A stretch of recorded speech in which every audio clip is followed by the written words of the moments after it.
Oi, meu nome é Vitório e eu, João Pedro, Marcos e Arthur vamos apresentar o trabalho sobre histologia.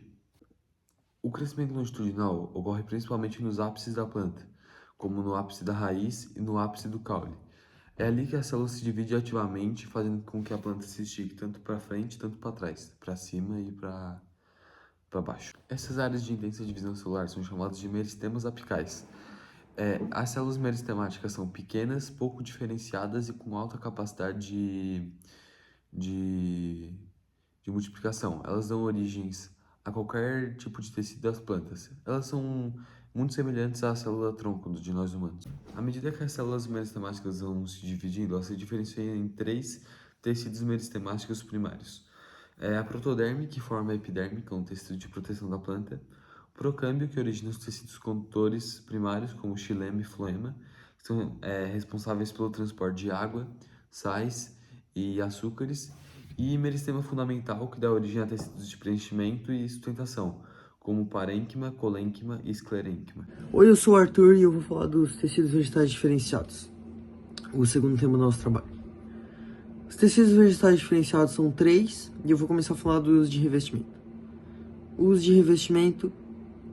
Os tecidos de revestimento são os que protegem a planta de agentes externos, desde do clima até os insetos, os parasitas.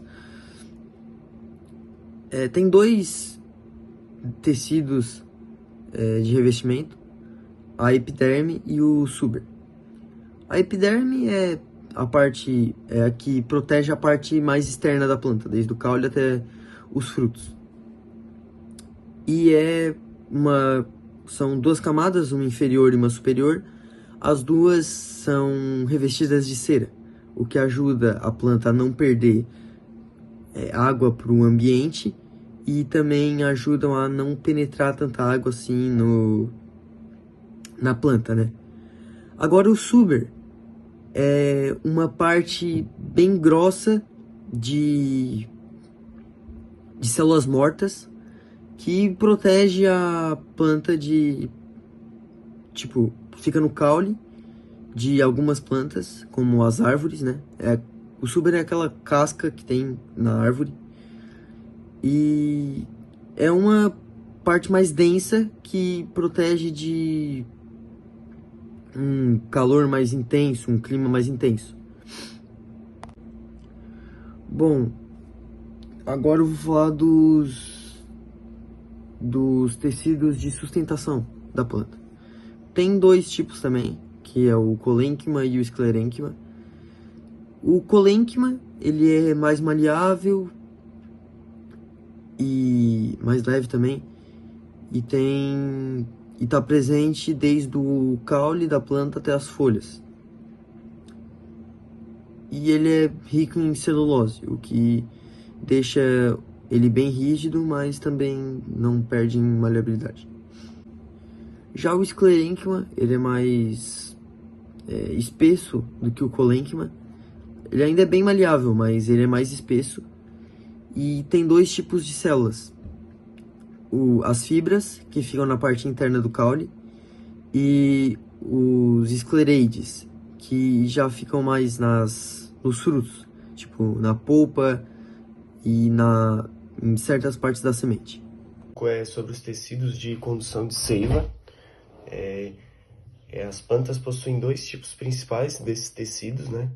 Um é o xilema, que transporta a seiva bruta, que daí é água e sal mineral. Transporta da raiz para o caule e depois para as folhas. Então, é a passagem da raiz para a folha. Uma das características da xilema ela é formada por células mortas com paredes espessas, que funciona meio que como um cano para água, que meio que leva a água para a planta inteira, assim, para a planta. E o floema transporta a seiva elaborada, que daí é açúcares e nutrientes que são produzidos na fotossíntese. Transporta das folhas para o resto das plantas, para o resto da planta. Que daí é a raiz, caule, os frutos, semente também. E uma das características da floema é que ela é formada por células vivas, que funciona como uma rede de distribuição de energia, tipo, distribui toda a energia essas células vivas.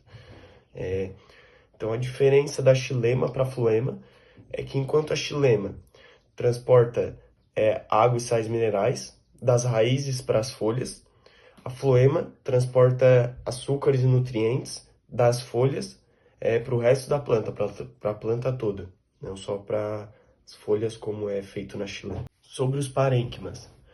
Os parênquimas são tecidos presentes na planta, em diversos locais da planta. As funções dos parênquimas depende do tipo, do tipo de parênquima. Tem o parênquima que realiza a fotossíntese, que daí é o parênquima clorofiliano, presente nas folhas, onde há muito cloroplastos.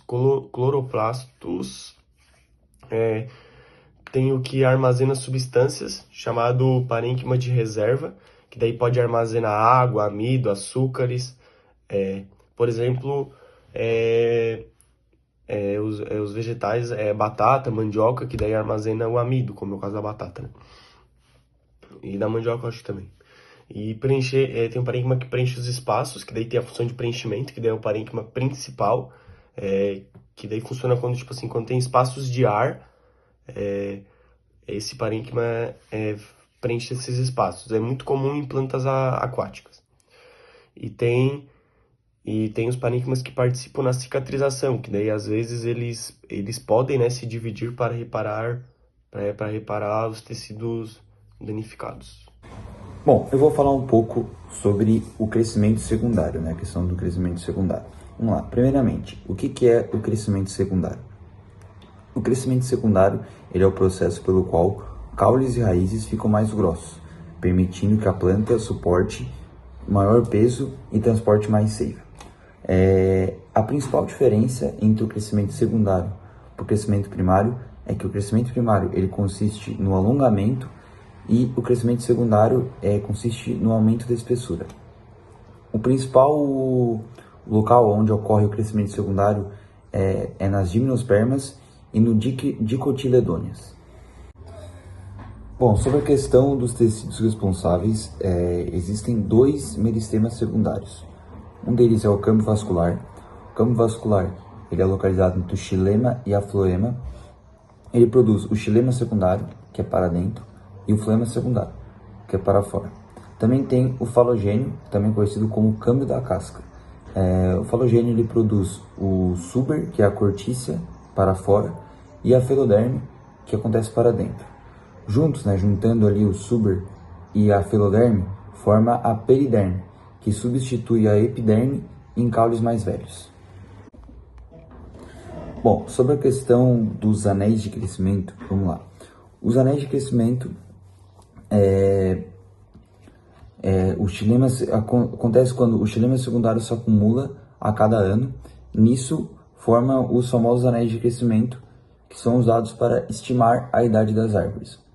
Bom, agora, para fechar, a importância ecológica e funcional do crescimento secundário, que ele dá sustentação mecânica. As árvores podem crescer muito mais altas do que cresceriam. Ele aumenta a capacidade de transporte de água e nutrientes e também permite a formação de troncos resistentes.